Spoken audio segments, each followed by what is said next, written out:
ہر طرف خوفناک سناٹا، کھٹاٹوپ اندھیرے کا راج تھا۔ پورے ماحول پر اداسی چھائی ہوئی تھی۔ تاحد نگاہ آسمان بھی تاریکی کی چادر اوڑے ہوئے تھا۔ تاریکی میں ڈوبی ہوئی گلیاں ہر قسم کے شور و غل سے بالکل آری تھیں۔ البتہ گلی کے کونے کھدرے میں چھپے جینگروں کی ساز الاپتی آواز ماحول کے دہشت ناک سکوت میں شگاف ڈالنے میں کسی حد تک کامیاب ہو رہی تھی۔ کبھی ہوا کا ایک تیز جھونکا آتا جو ان گلیوں کے بوسیدہ لکڑیوں سے بنے دروازوں پر لگے پردوں کو جھلاتا ہوا آگے بڑھ جاتا۔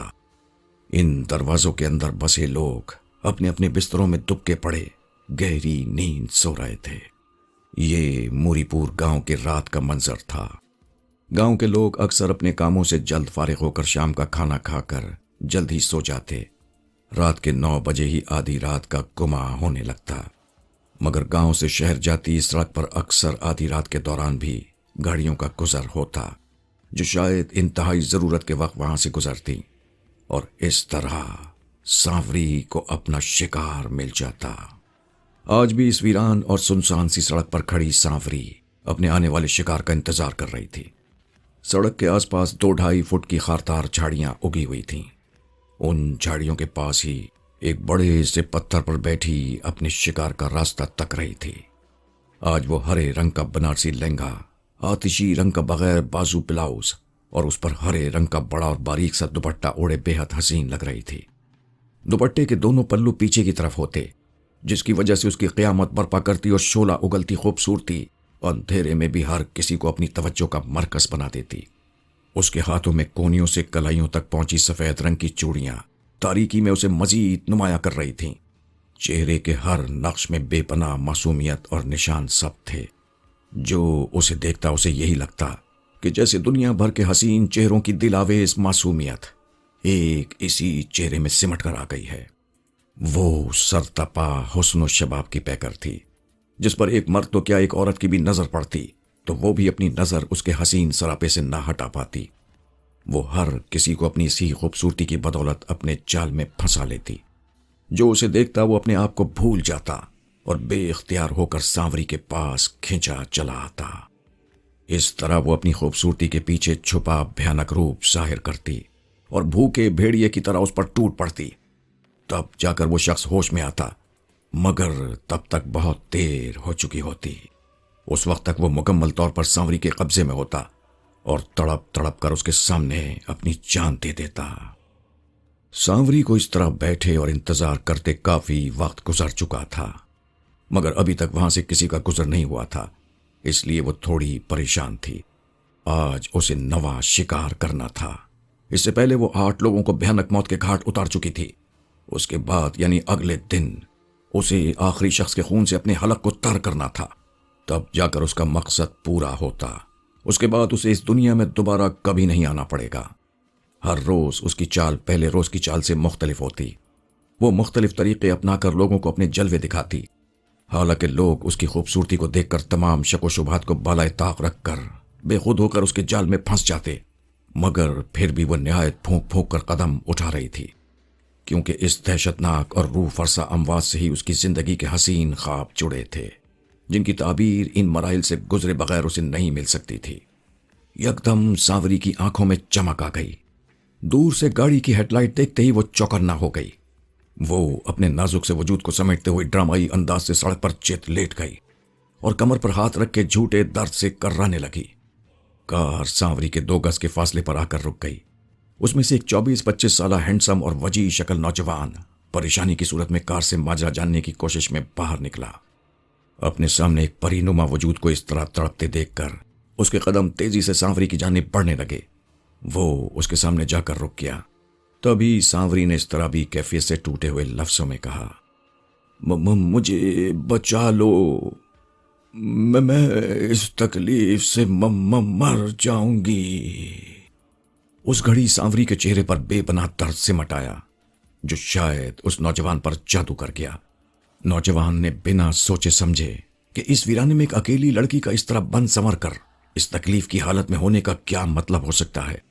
یہ شک و شبہات تو اس کے ذہن کے کسی گوشے میں نہ تھے۔ سانوری کو دیکھتے ہی اس پر بھی وہی کیفیت طاری ہو گئی جس سے پچھلے لوگ 2-4 ہو کر دہشت ناک موت کی بھینٹ چڑھے تھے۔ اس نوجوان کی حالت ابتر ہوتی جا رہی تھی۔ بالکل ان لوگوں کی طرح جنہوں نے سانوری کا حسین سراپا دیکھ کر بے خود ہو کر اپنی جان کمائی تھی۔ اب شاید اس کی باری تھی سانوری کے پہلو میں اپنی جان دینے کی۔ اسے سانوری کو اس تکلیف سے نکالنے کے لیے اس کا قرب حاصل کرنے کا اچھا موقع مل گیا تھا۔ تبھی وہ اس کی مدد کرنے کے لیے اس پر جھکا اور اسے اٹھانے ہی لگا تھا کہ اچانک سانوری نے اسے گردن سے پکڑ لیا۔ اس لمحے سانوری کی ساری تکلیف غائب ہو چکی تھی۔ اس نے ایک فلک شگاف قہقہا لگایا اور اس نوجوان پر جھپٹ پڑی۔ اس کے چہرے کے نقوش آہستہ آہستہ خوفناک صورت دھارتے چلے گئے۔ چہرے کا حسن و معصومیت معدوم ہوتی چلی گئی۔ خوبصورت اور دل موہ لینے والی صورت کی جگہ اب بھیانک، دل دہلا دینے والے اور ہولناک روپ نے لے لی تھی۔ اس کے سر کے تمام بال کھل کر دو حصوں میں بٹ کر چہرے کے سامنے آ چکے تھے، مگر حیرت کی بات یہ تھی کہ اس کا حسین اور دل فریب سراپا جوں کا توں تھا۔ اس کے چہرے کا اس کا نچلے دھڑ پر کچھ اثر نہیں ہوا تھا۔ نچلا دھڑ چھوڑ کر وہ ایک چڑیل کا روپ دھار چکی تھی۔ اس نے اپنے لمبے لمبے دانت اس نوجوان کی گردن میں گاڑ دیے۔ دانت گڑنے کے بعد اس نوجوان کو جیسے ہوش آ گیا۔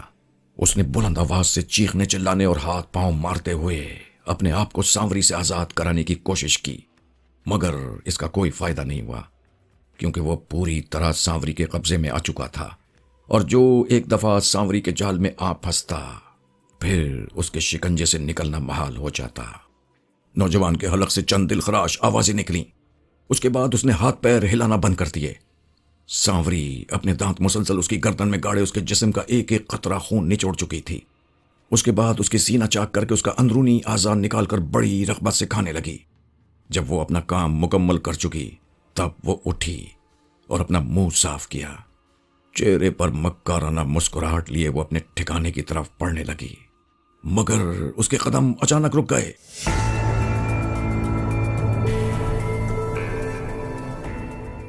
اوہ، یہ کیا ہوا؟ میرے منہ سے بے ساختہ یہ آواز نکلی۔ میں نے شدید غصے میں پین کو رائٹنگ ٹیبل پر جیسے پٹخ دیا۔ میں نے آدھی کہانی لکھی تھی کہ لائٹ نے آنکھ مچولی کا کھیل شروع کر دیا۔ کتنے اچھے موڑ پر چل رہی تھی کہانی، مگر ہمیشہ کی طرح آج بھی لائٹ نے مجھے اٹھنے پر مجبور کر دیا۔ چل اٹھ جا، صبح جلدی اٹھ کر کام پر بھی تو جانا ہے۔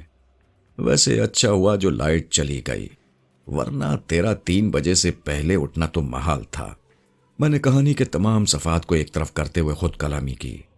ویسے بھی مجھے سونا ہی تھا، اس لیے میں نے موم بتی نہیں جلائی۔ کھڑکی سے آتی 14ویں کے چاند کی ٹھنڈی اور تیز روشنی لائٹ جانے کی وجہ سے اب مجھ پر ظاہر ہو رہی تھی اور بھلی بھی معلوم ہو رہی تھی۔ میں جب لکھنے کے لیے بیٹھتا تو رائٹنگ ٹیبل کے سامنے اس کھڑکی کو بھی کھول دیتا۔ اس طرح کھڑکی سے آتی تازی ہوا میرے دماغ کو فریش کرتی رہتی، مگر پھر سونے سے پہلے میں اس کھڑکی اور دروازے کو ضرور بند کر دیتا۔ میں نے تمام لائٹس کے بٹن آف کر دیے تاکہ آدھی رات کے دوران اگر اچانک لائٹ آ جائے تو میری نیند میں خلل نہ پڑے، اور بیڈ کے سائیڈ میں رکھے لیمپ کے بٹن آن کر دیے۔ کھڑکی بند کر کے میں اپنے بیڈ پر تراس ہو گیا۔ میں دن میں محنت مزدوری کرتا اور رات میں شوقیہ طور پر کہانیاں لکھتا تھا۔ میری کہانیاں عام طور پر ڈراؤنی طرز پر مبنی ہوتیں۔ میں چند روز میں ایک ناول مکمل کرتا۔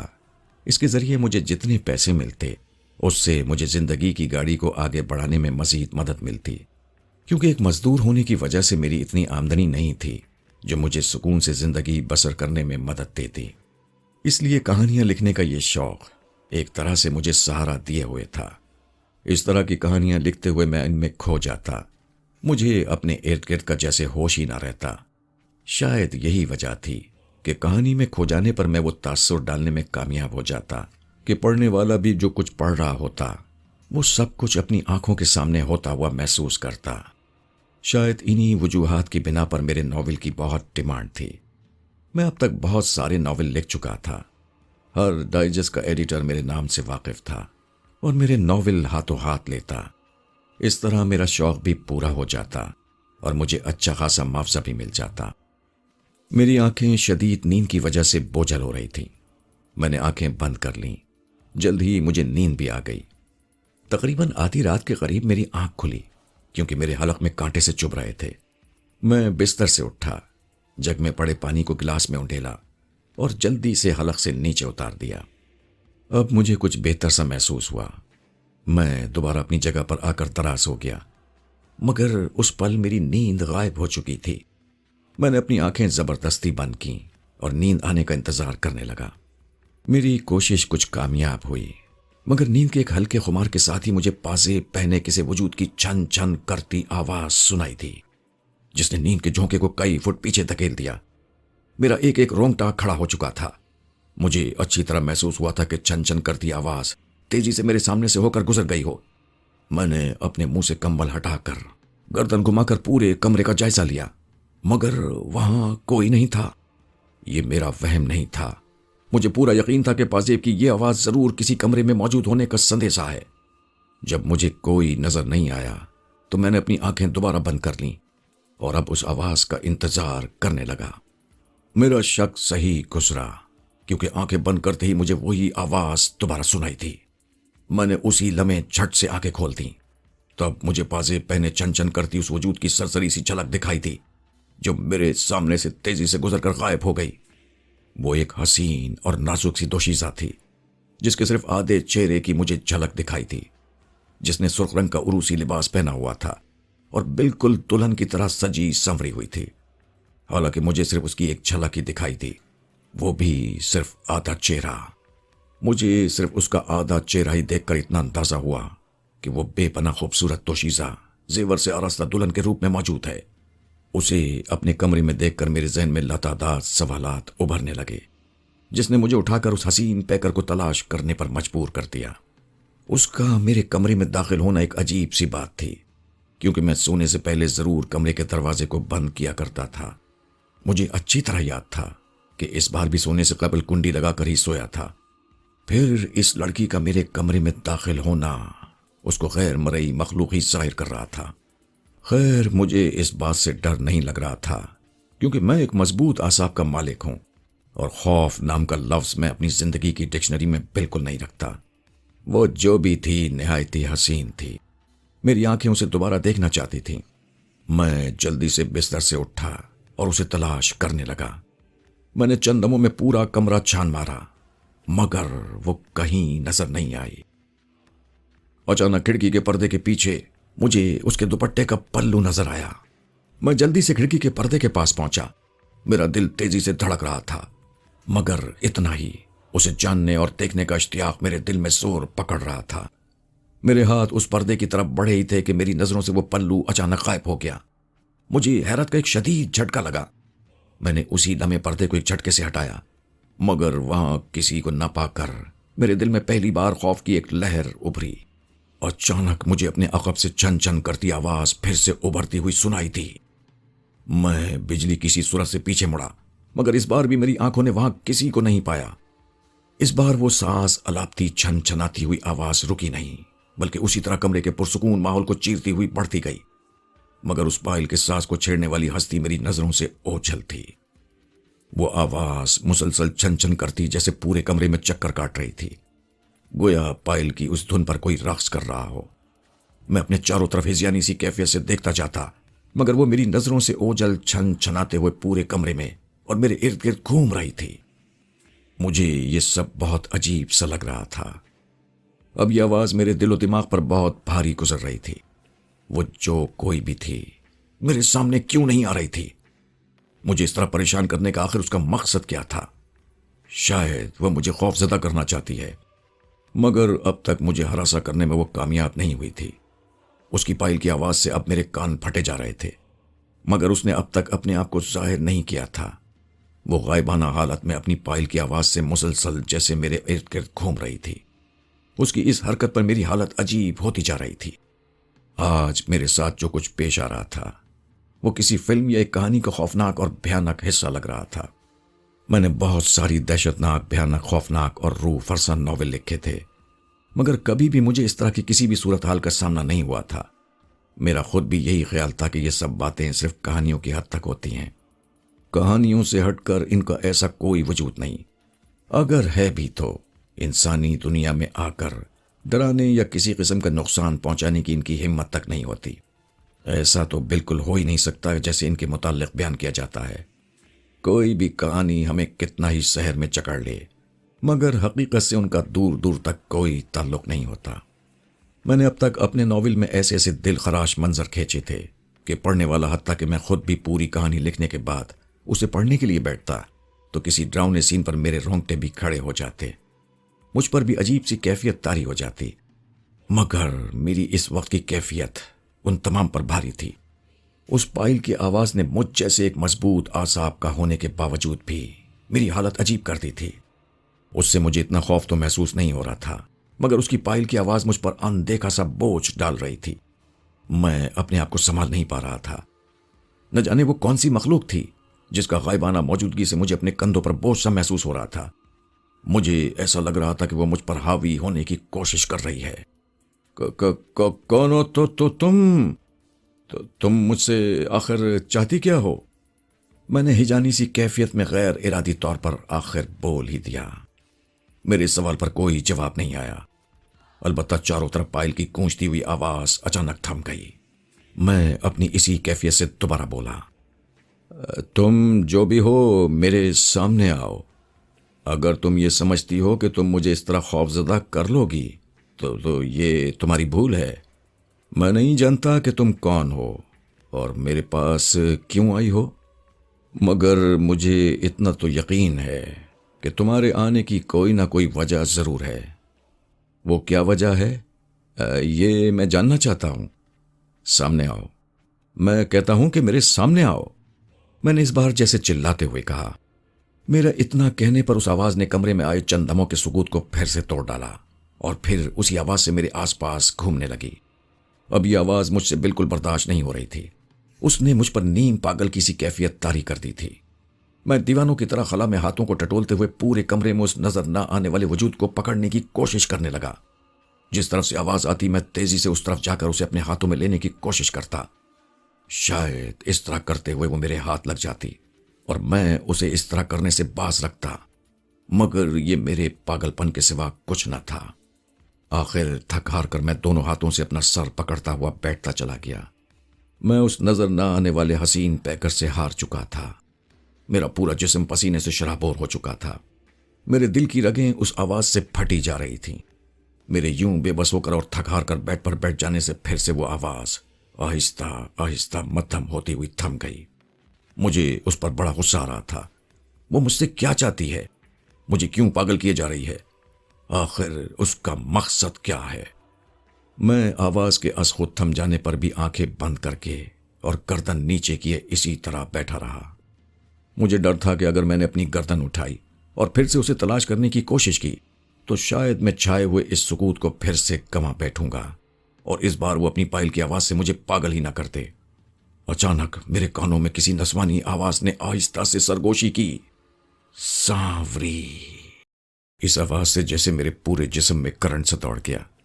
میں نے اسی لمحے اپنی آنکھیں کھول لیں اور تیزی سے اپنی جگہ سے اٹھ کھڑا ہوا۔ میں پہلے جتنا بہادر بننے کی کوشش کر رہا تھا، صورتحال اس قدر بگڑ چکی تھی کہ خوف نے مجھے تھر تھر کانپنے پر مجبور کر دیا۔ تا حد نگاہ میری نظریں جہاں تک گئیں کوئی بھی تو نہیں تھا وہاں۔